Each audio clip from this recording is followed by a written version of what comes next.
오늘 말씀 가운데 있는 표현 그대로 하늘에 속한 모든 신령한 복이라는 제목으로 에베소서 두 번째 시간에 말씀을 전합니다. 에베소서는 옥중서신이라고 했습니다. 그러니까 바울은 지금 이 글을 감옥 안에서 쓰고 있습니다. 여기 계신 분 중에 아마 감옥에 이렇게 갇히거나 수감되셨던 분은 아마 없으실 것이라 생각합니다. 그래도 우리가 감옥에 갇혀 있다라는 상상은 해볼 수 있습니다. 만일 감옥 안에 있다면 어떨까요? 당연히 답답하겠죠. 무기력함도 들 것이고, 어떻게 이런 상황이 되었지? 분노할 수도 있을 것이고, 또 때로는 이렇게 된 현실에 대해서 어떤 인정하기 어렵기 때문에 원망할 수도 있을 것 같아요. 근데 바울은 어떻게 하고 있는가? 오늘 말씀 가운데 들리는 중요한 표현들은 찬송하리로다, 찬송한다는 것입니다. 옥중서신이 에베소서 말고도 빌립보서, 골로새서, 빌레몬서까지 총 4개의 서신이 있습니다. 그런데 공통된 표현들은 뭐냐면 감옥 안에 있다라는 것에 대하여 현실 인식을 얘기하지 않습니다. 그리고 어떻게 말을 바꾸어 놓았냐면 도리어 내가 기뻐하노라, 기뻐한다. 이 상식이나 예상 밖의 표현들이고 그런 태도이지 않습니까? 그런 반응을 보게 된다는 것입니다. 오늘 3절에서 14절까지의 본문 안에서만 찬송한다, 찬송에 대한 표현 4번 나옵니다. 3절, 6절, 12절, 14절 이렇게 찬송한다.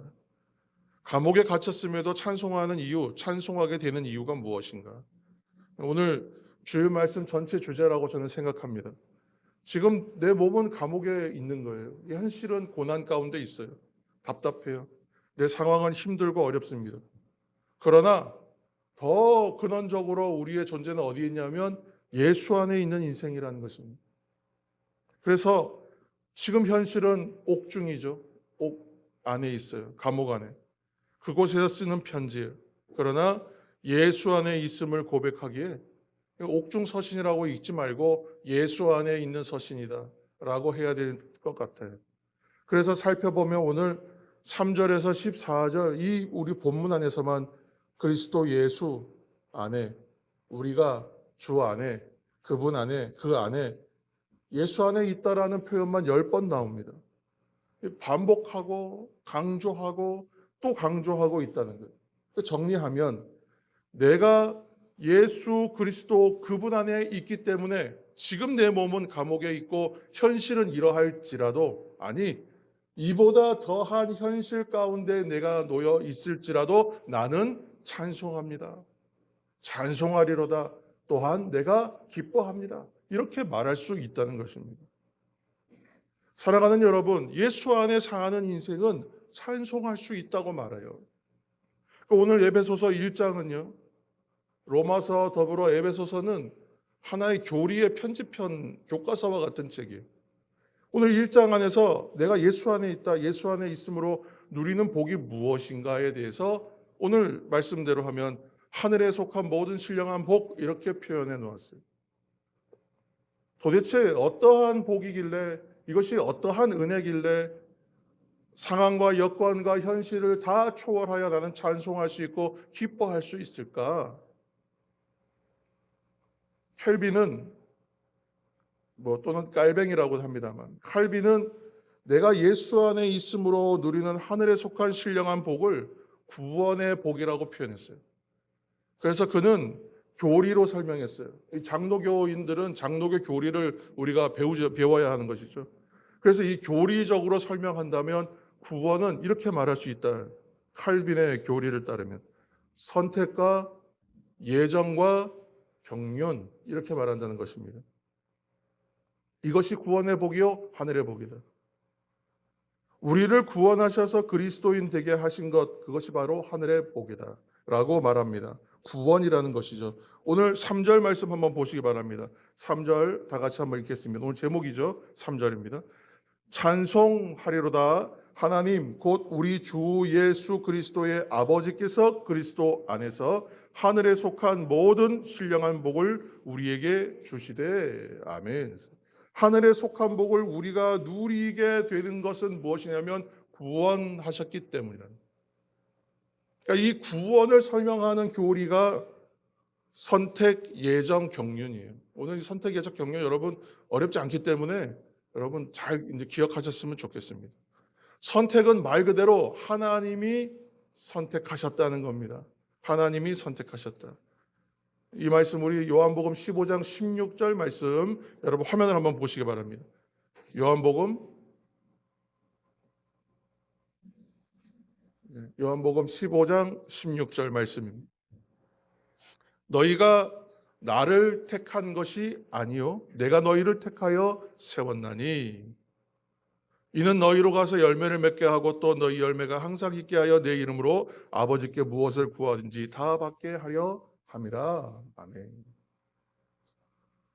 우리가 택한 것이 아니요 하나님께서 우리를 택하여 주셨다. 하나님이 선택하셨다는 것입니다. 오늘 4절 말씀 한번 보시기 바랍니다. 4절 말씀. 이 시간으로만 고려하면 안 되지만 우리 이제 오해하거나 우리가 이해하기 어려운 부분이 있기 때문에 4절 말씀 보시면 될 것 같아요. 4절 말씀 보시면 4절입니다. 함께 읽겠습니다. 곧 창세전에 그리스도 안에서 우리를 택하사 우리로 사랑 안에서 그 앞에 거룩하고 흠이 없게 하시려고. 아멘. 언제냐면 창세전이에요. 그러니까 하나님의 선택은 언제 있었냐면 우리가 뭐 복중에 지어지기 전에 태 속에 있기 전부터 이런 표현 쓰지 않습니까? 성경에 그런 표현들. 그 말을 더 초월하는 거예요. 창세전이에요. 세상을 창조하시기 전부터 하나님은 이미 선택하셨다는 거예요. 하나님의 계획을. 그래서 이미 선택된 거예요. 그러니까 이것이 이제 선택의 교리입니다. 그러니까 내가 존재하기 이전부터 이미 선택해 주셨다는 거예요. 그냥 은혜예요. 이거 무엇을 말하냐면 우리가 이렇게 보면 이게 창세전이고 더 이전이구나. 뭐 근원적인 것이거나 그것도 중요한 말이지만 이 말씀이 왜 이 교리가 중요한가 하면 이 말씀 때문이에요. 내가 한 것이 없습니다. 하나님의 구원에는 우리의 공로가 단 0.001도 안 들어간다는 거예요. 여기 하나님의 선택이기 때문이라는 거예요. 그냥 은혜라는 것입니다. 구원은 은혜예요. 구원은 내가 선택한 것도 아니고 하나님이 그냥 주시는, 값없이 주시는 은혜예요. 이건 그냥 선택되었어요. 놀라운 것이죠. 그러니까 이 신비예요. 하나님 왜 나를 선택해 주셨지? 우리는 이 물음과 질문을 가지고 신앙생활하는 거예요. 그리고 우리가 신앙생활 하면서 하나님 왜 나를 이렇게 건져주시지? 나를 살려주시지? 나를 왜 사랑해 주시지? 계속 궁금한 거예요. 그것을 우리는 우리의 궁금증, 신앙생활의 동력이 되게 해야 됩니다. 이 말은 정리하면 그래요. 나는 전혀 한 것이 없고 할 것도 없었다는 거예요. 하나님이 전적으로 다 하셨어요. 그래서 이걸 하나님의 주권적 선택이라고도 말하는 것이죠. 구원은 하나님의 선택, 이 선택은 은혜다. 두 번째 그러면 예정은 뭐냐? 예정. 선택은 하나님이 그냥 선택해 주셨어요. 불강력적인 선택이에요. 무조건적 선택입니다. 두 번째는 예정인데 예정에 대해서 말하면 예정은 뭔가 미리 정했다잖아요. 그러니까 이거 오해가 있어요. 운명론적인 어떤 그런 것으로 오해하는 거예요. 하나님께서 다 정해놓으셨으니까 그러면 내가 무엇을 하든지 이미 다 정해져 있는데 뭐 나는 그냥 지능이 없고 의지가 없는 자처럼 로봇처럼 인격이 없는 자처럼 그냥 하나님이 정해주신 길을 가는 존재구나. 이렇게 생각하는 오해가 있을 수 있어요. 운명론적인 예정. 그렇지 않아요. 어떻게 이해하게 되냐 하면 과정이다. 예정은 과정이다. 여러분 이렇게 공식을 만드셔서 기억하시면 됩니다. 하나님이 선택하셨다면 우리가 결론에 도달하기까지의 삶의 과정이 존재할 거 아니에요. 중간 과정이 있을 거 아니에요. 이 과정이 예정이에요. 그래서 여러분 뭐 지금 20대, 30대, 50대, 60대, 70대, 이제 80대 바라보시는 분도 있습니다. 지금껏 여러분 살아오면서 여러분 삶의 과정이라고 말하잖아요. 이 과정을 하나님께서 예정하셨다는 거예요. 여러분 어떻게 살아오셨어요? 여러 말로 표현할 수 있지 않습니까? 저는 뭐 나름대로 제 의지와 제 생각과 부족하지만 나의 노력과 또는 약간의 운과 또 도움과 조력 가운데 살았습니다. 여러분, 이 모든 것이 하나님의 예정이라고요. 과정이라고. 건물 하나 지어요, 여러분. 건물을 짓기 위해서는 건물을 짓겠어 라는 계획이 처음에 필요해요. 그래서 계획을 발표해요. 건물을 짓는 계획을. 그 다음에 뭐 해요?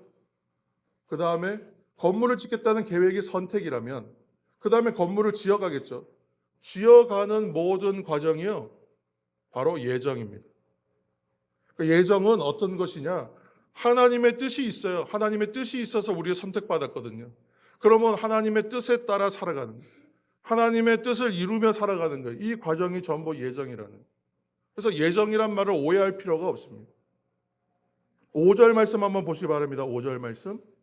5절. 그 기쁘신 뜻대로 우리를 예정하사 예수 그리스도로 말미암아 자기의 아들들이 되게 하셨으니. 아멘. 그랬어요. 어떤 의미냐면 하나님이 기쁘신 뜻대로 우리를 선택하셨고 그 선택하신 뜻을 이루기 위하여 만들어 놓으신 예정을 우리가 살고 있다. 이렇게 말하면 되는 거예요. 그러니까 목적지에 도착하기까지의 과정이 반드시 있습니다. 여러분, 그런 것이죠. 그러니까 하나님이 이처럼 선택하셔서 구원하시고 예정하신 과정을 통해서 우리를 구원으로 이끌어 가시고 있다. 그 사실입니다. 그러니까 예정론, 그러면 예정이란 말이 미리 정했습니다라는 말 때문에 많은 오해가 있어요. 운명론적인 것이냐, 우리는 할 것이 없냐. 근데 그렇게 여러분 인터넷 검색해 보시면 수많은 논란스러운 글들이 많이 나와요.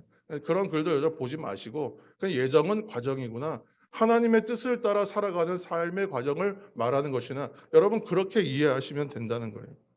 나의 의사와 상관없이 다 결정되어 있는 운명론이 아니다. 이 오해를 갖지 마시기 바랍니다. 그런 것이 아니라 미리 정했다는 것은 하나님께서 지금 선택하셔서 정하신 그 사실을 얘기하고 있는 거예요. 하나님은 그래서 뭘 결정하셨냐? 사랑하시기 때문에 우리를 주실 때에 첫 번째는 구원하시기로 결정하셨고요. 두 번째는 우리를 찬양하는 사람 되게 만드셨어요. 이 두 가지 사실 기억하면 돼요. 이것이 나중에 우리의 사명, 이제 우리 오후 찬양 예배 시간에 오순절 성령 강림에 대한 사도행전 2장 가지고 말씀 나눌 텐데요. 그때에도 그 얘기가 똑같이 나와요. 그때는 이것을 사명이라고 바꿔서 얘기할 거예요. 그러면 사명이 뭐예요? 하나님께서 구원하셔서 이 구원을 전해야 되는 복음의 사명, 이 지상 명령이에요. 첫 번째가. 두 번째 사명이 뭐예요? 두 번째 사명은 하나님 찬양하는 그런 삶을 살라는 거예요. 오늘 그 두 가지 일을 이제 또 말씀드릴 겁니다. 달리 말하면 하나님께 영광 돌리는 존재가 되도록 결정하셨다. 하나님의 뜻이 거기에 있다는 것이에요. 그러니까 예정이라는 것은 하나님의 선택을 이루기 위한 삶의 과정이구나. 그래서 계속 묻는 거예요. 하나님 뜻은 무엇입니까? 하나님이 왜 이렇게 나를 부르셨습니까? 하나님 나를 어떻게 사용하시려고 합니까? 계속 우리 질문하면서 그 질문에 대하여 인도하시는 성령의 인도하심, 하나님의 말씀, 약속의 말씀 통해서 확인하면서 걸어가는 그 삶이 바로 예정의 과정이다. 여러분 이렇게 기억하시면 됩니다. 여러분 현재의 모습이 되기까지 어떤 과정이 있었는가? 그리스도인 되어가는 과정 가운데 여러분 많은 훈련과 연단과 시련들이 있었지 않습니까? 그 모든 시간이 하나님의 예정 가운데 있었던 시간이라는 거예요. 왜 그런가? 하나님의 뜻을 따라 살아가기 때문에 이루어진 과정이에요. 하나님의 뜻대로 살지 않았는데 있었던 일들을 얘기하는 것이 아니라 하나님의 뜻 가운데 살려고 하다 보니까 이루어졌던 일들이, 그 일들이 있었다. 하나님의 은혜 안에서 날마다 하나님의 뜻을 찾고 또 이뤄가시는 거룩한 종 되기를 이 시간 예수님 여러분 축원합니다. 세 번째로 경륜. 경륜은 좀 잘 기억하고자 조금 더 풀어놓겠습니다. 헬라어로 하면 오이코노미아. 설교 때 그 원어 쓰는 게 별로 좋지 않습니다만 설명하기 위해서 이게 더 쉬운 방법인 것 같아요. 오이코노미아. 두 단어의 합성이에요. 오이코스 더하기 노모스, 이 두 개의 단어가 합쳐서 오이코노미아 이렇게 말해요. 근데 이 경륜이란 말을 오이코스와 노모스, 오이코스는 뭐냐면요, 집을 말해요. 집. 오이코스가 뭐라고요? 집. 노모스는요, 노모스는 법, 또는 관리한다. 이런 뜻이에요. 그러니까 한마디로 뭐라면 정의하면 뭡니까? 뭐 오이코스가 집이고 노모스가 법이나 뭐 관리하는 것이다 그러면 집을 관리하는 것 또는 집을 지키는 법 이렇게 되겠죠. 우리말로 하면 무엇입니까 이게? 간단하게 얘기하면 집을 경영한다. 살림살이 말하는 거죠. 살림살이. 그렇죠? 아, 이것은 경유는 살림살이구나. 일종의 경영이구나, 경제구나. 그래서 오이코노미아라는 말에서 나온 영어 단어가 이코노미예요. 경제라는 말이 나와요. 그러니까 하나님께서 이 경륜이라는 말을 이제 우리 한자어로 한번 풀어보면, 한자로 풀면 경이라는 말은 실로 꿰는 거, 류는 배를 짜는 거 이렇게 말해요. 여러분 이렇게 배틀에서 이렇게 옷감 짤 때 C줄과 날줄이 있잖아요. C줄과 날, 뭐 C실과 날실 이렇게 얘기해요. 날실이 기본 줄이잖아요. 세로로 되어 있는 이렇게 세로로 되어 있는 줄이 기본이고 가로로 왔다 갔다 하면서 짜는 거 아니에요, 그렇죠? 그래서 이 날실과 C실이 교차하면서 옷감이 짜지잖아요. 그 경륜이라고 말해요. 질서 있게 우리의 인생이 꽉 짜여진 하나님의 계획 안에서 빈틈없이 맞춰져 있어요. 하나님의 경륜, 그리고 이렇게 우리의 인생을 이끌어 가시는 하나님의 어떤 뜻을 우리는 섭리라고도 말해요. 여러분 기억하시길 바랍니다. 우리가 기억할 건 뭐냐면 나의 선택이 아니었다. 하나님 선택해 주셨다. 하나님의 그 뜻이 있어서 그 뜻대로 살아가는 삶의 모든 과정은 하나님의 예정 안에 있는 것이다. 그리고 하나님의 이끌어 가시는 법은 뭐예요? 경륜이라고 말한다. 하나님의 섭리, 하나님의 뜻, 하나님의 은혜의 법칙에 따라 기가 막힌 방법으로 하나님 이끌어 가고 계신다. 업앤다운이 있어요. 넘어질 때가 있고요. 쓰러질 때도 있고 길가로 벗어날 때도 있어요. 하나님, 이것도 하나님의 경륜인가요? 아멘이에요. 그것이 우리에게 최선이에요. 하나님께서 하시는 거예요. 그렇게 믿음으로 가면 되는 거예요. 오늘도 그래서 구원의 성취와 완성을 향해서 가는 그런 하루입니다. 우리를 사랑하셔서 택하시고 은혜로 이끌어 가시는 우리 하나님을 날마다 기뻐하고 찬양하는 여러분 모두가 되기를 예수님의 이름으로 축원합니다.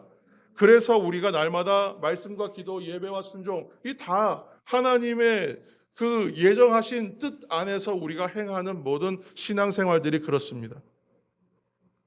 여러분, 그리고 우리의 인생이 하나님의 선택과 예정과 경륜으로 되어 있기 때문에 오늘 말씀처럼 어떠한 상황에 있든지 어떠한 우리가 상황에 처해 있든지 우리는 두려워하고 불안해할 필요가 없어요.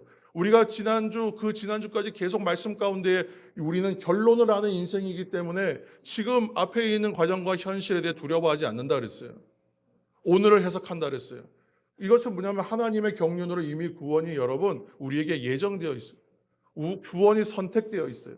그렇기 때문에 지금 우리는 두려워하고 불안해할 필요가 없어요. 그냥 하나님이 주신 사명대로 그 구원받은 복을 누리면서 그 안에서 찬송하면서 살면 됩니다. 찬송을 그래서 사명으로 여기며 살게 되기를 축원합니다. 여러분, 찬송은 그래서 우리가 찬송할 때 느낌으로 하고 기분으로 하지 않는다. 그렇게 하면 안 된다. 이렇게 얘기해요. 왜 그런가? 왜 찬송을 사명으로 여겨야 되는가? 오늘 이제 이 얘기하고 마치겠습니다. 여러분, 우리가 어떤 일들을 할 때에 내 느낌과 내 기분에 따라서 일한다는 것은 기복이 있다는 거예요. 일에 기복이 없을 수는 없어요. 그러나 내 기분과 느낌으로 일하다 보면 어떤 일이 생기냐? 내가 좋을 때는요, 잘해요. 내가 좋아할 때는 잘할 수 있어요. 기쁨을 할 수 있어요. 좀 더 열성적으로 할 수 있고 남보다 더 잘할 수도 있을 거예요. 그런데 그렇지 않을 때는 어떻게 되겠어요? 쭉 처지겠죠. 열심히 사라진 채 하겠죠. 때로는 아예 하지 않게 패하기도 하겠죠. 그렇게 할 수도 있다는 거예요. 예배도 마찬가지 아니에요? 그런데 예배도 찬송도 중요한 것은 뭐냐면 우리가 처음에 말할 때에 선택에 대한 것을 얘기했는데 하나님의 선택이지 우리가 택하지 않았다고요. 내가 구원의 은혜는 감사하고 내가 받는 은혜는 기쁜데 내가 하나님께 드리는 찬송과 예배를 내 기분과 느낌대로 할 때에는요. 예배가 예배되지 않는 경우가 너무 많이 생기는 거예요. 오늘 여러분 앞에를 한번 보시기 바랍니다. 앞에 보시면 이 강대회를 너무 아름답게 우리 어제 권사님들하고 집사님께서 이렇게 꾸며주셨어요. 정성스럽게. 오늘 이제 어버이 주일이지만 지난 5월 8일이 어버이날이었잖아요. 그렇죠? 1년 중 가장 카네이션의 꽃이 비싼 날입니다. 요즘에 얼마쯤 하는지 잘 모르겠습니다만 부모님께 여러분 꽃 선물하고 또 꽃 받으시고 그러셨습니까? 어버이날에 백송이 드리면 좀 더 정성이 있는 거일 거라고 생각은 해요. 그러나 어버이가 되시고 어버이 되어 보신 분 다 아시겠지만 여러분 지금 초등학생 아이를 둔 부모 입장에서는요. 아이가 밖에서 꽃 사오는 건 기대하기 어렵거든요. 그냥 학교에서 시키니까 이렇게 그림으로 꽃을 그려서 가져온 거 만족하는 거예요. 그걸로 충분해요. 왜 그럴 수 있습니까? 사랑의 마음을 받는 것이지. 이 양을 받는 것이 아니지 않습니까? 나를 낳으시고 길러주신 은혜와 사랑에 그냥 보답하는 것, 그게 귀한 것이죠. 오늘 그래서 5절, 6절 말씀을 여러분 그런 마음으로 한번 읽어보시기 바랍니다. 5절과 6절입니다. 5절, 그 기쁘신 뜻대로 우리를 예정하사 예수 그리스도로 말미암아 자기의 아들들이 되게 하셨으니 이는 그가 사랑하시는 자 안에서 우리에게 거저 주시는 바 그의 은혜의 영광을 찬송하게 하려는 것이라. 아멘. 하나님의 기쁘신 뜻이 어디에 있는가 한번 우리가 생각하는 거예요. 저는 이거 아직도 모르겠어요. 완전하게 말로 표현할 수가 없어요. 그냥 하나님 사랑하셨어요. 여러분 부모님이 지금 생전에 계시던 그렇지 않던 여러분 부모님 계셨잖아요. 여러분 생각해 보세요. 그 부모님의 사랑을 우리가 뭐라고 표현할 수 있겠어요? 왜 사랑하셨는지 여러분 설명할 수 있겠어요? 그냥 자식이니까 그러셨겠지.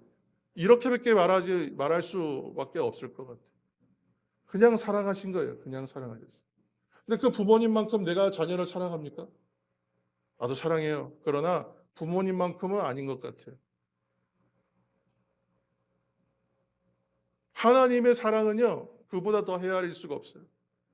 이미 창세전에 우리를 선택해 주신 그 사랑을 도무지 모르겠어요. 왜 그러셨는지. 그리고 예수 그리스도 독생하신 아들을 십자가에서 죽이시면서까지 죄의 문제를 해결하여 부활과 영생의 소망으로 완전한 결론을 만들어 놓으시고 안심하라, 평안하라 그 말씀하시는 이유를 전 도무지 모르겠어요. 왜 그렇게까지 하시는지. 여러분은 아시겠습니까? 그래서 우리는 하나님께서 행하신 일들을 값없이 하시고 알 수 없는 이유로 하신 이 모든 일을 은혜라고 말하는 거예요. 여러분 그 은혜를 우리가 값싼 은혜라고 말할 수 있겠어요? 그냥 쉽게 말할 수 있겠어요? 은혜 왔다, 은혜 갔다, 은혜 떨어졌다 이렇게 말할 수 있겠어요? 그렇게 말할 수 없을 것 같아요. 그래서 우리가 할 수 있는 것이 없는데요. 부모님께 아무리 값진 것을 드린들 그게 갚아지지 않잖아요. 여행을 보내드리고 값비싼 선물을 드려도요 해결이 안 되잖아요. 그럼 부모님 돌아가시고 나면 무엇으로도 해결이 안 돼요. 갚을 수가 없어요. 보답이 안 돼. 그러면 여러분 어떻게 해야 돼요? 우리 하나님께는 어떻게 해야 될까요? 근데 하나님께서는요 우리에게 답을 주셨어요. 찬송하라 그러셨어요. 여러분 우리가 어떻게 찬송해야 될까요? 내 기분대로 하기도 하고 내 컨디션 따라 안 하기도 하고 그렇게 할 수 있을까요? 그래서 저는 찬송은 성도된 우리들의 사명처럼 여겨야 된다라고 생각합니다. 사명은 한자로 풀면 목숨과 같은 심부름, 목숨과 같은 명령이잖아요. 목숨처럼 중요하게 여기는 명령이 있다. 먼저는요, 예수님의 지상명령, 복음 전하는 것이 있고요. 두 번째 사명은 뭐라고요? 찬송하는 것이다. 여러분, 하나님께서 여러분과 저를 선택해 주시고 예정 가운데 살게 하시고 경륜으로 이끌어 가신다. 내가 할 수 있는 것이 없어요. 여기에는 우리의 역할이 하나도 개입되어 있지 않아요. 그냥 하나님 다 하시는. 그러니까 우리가 할 수 있는 건 뭐냐면 자꾸 뭐 신인 합동설 뭐 이런 얘기하는데 이 완전 말도 안 되는 소리고요. 회개 한 번 했으니까 영원히 회개하지 않아도 된다. 그런 이단들이 하는 헛소리들을 왜 헛소리가 되느냐? 어떻게 이 사랑 앞에서 그렇게 말할 수가 있어요? 감히. 내가 하는 것이 없어요. 하나님이 다 하세요. 그래서 우리는 하나님께 무엇을 드리면 좋을까? 하나님이 하시는 일은 9절 말씀에서 보시는 것처럼 9절 말씀 좀 띄워주세요. 하나님이 하시는 일은 뭐냐면 신비예요. 비밀이에요. 이거 설명이 안 된다고요. 그러니까 그 일을 보게 될 때 우리는 어떻게 생각하냐면 하나님 어떻게 이렇게 하십니까?요. 여러분 어머니가 하셨던 일들을 몇 가지만 그냥 떠올려 봐도요. 나는 그냥 잠자고 있는데 이른 새벽에 일어나서 밥을 짓고 이른 새벽에 나갈 준비를 다 해놓으시잖아요. 여러분 그 신비 아니에요? 누가 그렇게 해줄 수가 있어요? 그것도요. 이상하게 집에서 먹는 밥하고 밖에서 먹는 밥이 다릅니다. 그렇죠? 밖에서 먹는 밥은 어떤 밥이에요? 그냥 사 먹는 밥을 거래해서 얻어지는 성과물이에요. 집에서 먹는 밥은요. 몸의 보약이에요. 집밥 먹으면 몸이 좋아져요. 바깥밥을 오래 먹으면 몸이 상해요. 기가 막히죠.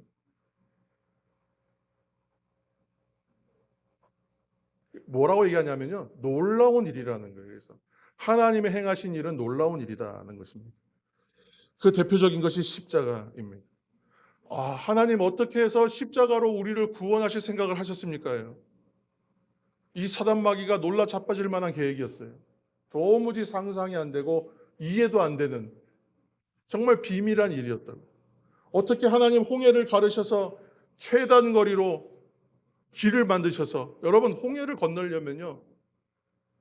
그렇게 건너는 방법을 물을 갈라서 길을 만들어서 간다는 생각으로 누가 할 수 있겠습니까? 하나님이 하시는 거예요. 하나님의 비밀한 일이라는 거예요. 알 수 없는 신비와 비밀. 여러분 오늘 여러분 인생 가운데도 하나님 일하고 계십니다. 할렐루야. 이 섭리라는 거예요. 이런 일들을 볼 때 우리가 할 수 있는 일은 뭘까요? 그냥 놀라는 거예요. 놀라는 거. 경탄하고 감탄하는 거예요. 이 엄청나게 정말 신비로운 광경을 봤을 때 우리는 그 앞에서 이 감탄하고 놀랄 수밖에 없거든요. 이거 누미노제라고 표현합니다만 적당한 말이 없다는 거예요. 누미노제 신조어거든요. 만들어낸 말이거든요. 왜 그러냐? 적당한 표현이 없어요. 이 경외감을, 이 놀라움을. 그래서 하나님 뭐라고 하셨냐면 찬송하라. 찬송. 그거면 된다. 하나님 우리를 찬송하게 지으셨다라고 했습니다. 여러분 그러면 찬송하면 됩니다. 그래서 찬송을 사명이라고 말합니다. 사랑하는 성도 여러분, 사명으로 찬송하게 되시기를 축원합니다. 오늘 우리 매주일 예배 전에 오늘 우리 장로님 찬양 인도하셨는데 우리 집사님 또 우리 권사님 찬양 인도하시고 저도 찬양 인도를 합니다만 예배 시간에 예배 전에 찬송하는데 여러분 찬송 시간에 늦지 않게 오셔서 찬송 많이 부르시기를 축원합니다.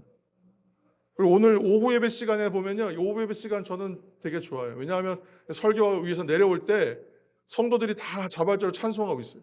인도자 없이 그냥 찬송하고 있어요. 찬송하면 어떤 일이 생기는지 아십니까? 멜로디 따라 부르면 재창이라고 하죠. 합창은 뭐예요? 화음을 넣는 거예요. 하모니를 이루는 거예요. 그러면 몇 분이 이렇게 화성을 놔가지고 화성 걸어서 부르면 몇 사람이 안 되는데도 불구하고 찬양이 굉장히 풍성해져요. 여러분들이 우리가 찬송할 때에 하나님께서 은혜의 하모니를 만들어 주신다는 것을 여러분 기억하시기를 축원합니다. 찬송은 또 어떤 의미가 있습니까? 찬송 승리의 계가라고 하잖아요. 사단 마귀를 꾸짖는 거라 그래요. 이거를 찬송 부르면 사단 마귀를 우리가 꾸짖는 시간이다. 우리의 능력은 없어요. 근데 찬송 부르면 그런 일이 일어난다는 거예요. 사단 마귀를 꾸짖고 떠나가게 하는 노래가 찬송입니다. 그래서 여러분 함께 여러분 이제 기도하실 때 이 기도하세요. 하나님, 내가 찬송 부르기 싫을 때에도 찬송할 수 있게 찬송하기 싫을 때도 찬송하게 하시고 또 중요한 건 뭐예요? 감사. 감사하기 싫을 때도 감사하게 하옵소서. 여러분 기도하면요 찬송하게 되고 감사하게 됩니다. 여러분 그렇게 기도하시기 바랍니다. 오늘 12절 우리 다 같이 한번 읽고 제가 결론하겠습니다. 12절입니다. 12절 말씀. 이는 우리가 그리스도 안에서 전부터 바라던 그의 영광의 찬송이 되게 하려 하심이라. 아멘.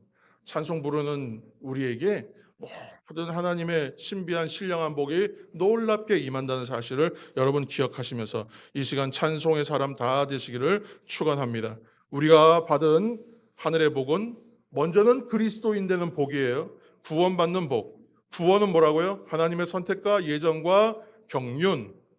찬송은요 내 선택사항이 아니라 사명이다. 오늘 이 사실 기억하셔서 우리가 찬송할 때마다 풍성하게 하시는 하나님의 복이 더해지고 구원의 복과 찬송의 은혜가 날마다 풍성한 믿음의 성도 다 되시기를 이 시간 예수님의 이름으로 축원합니다. 하나님 감사합니다. 구원의 복과 찬송의 은혜가 날마다 풍성한 믿음의 성도 다 되게 하옵소서. 우리가 찬송할 때마다 풍성하게 하시는 하나님의 복을 더하여 주셔서 아름다운 성령의 은혜의 하모니의 시간 되게 하여 주옵소서. 찬송하기 싫을 때 찬송하게 하시고 감사하기 싫을 때도 감사하게 하옵소서. 기도할 때마다 찬송이 쏟아져 나오고 감사가 터져 나오게 하여 주셔서 그리스도 안에서 전부터 바라던 영광의 찬송을 부르는 은혜의 성도 다 되게 도와주옵소서. 모든 말씀을 예수님의 이름으로 기도합니다. 아멘.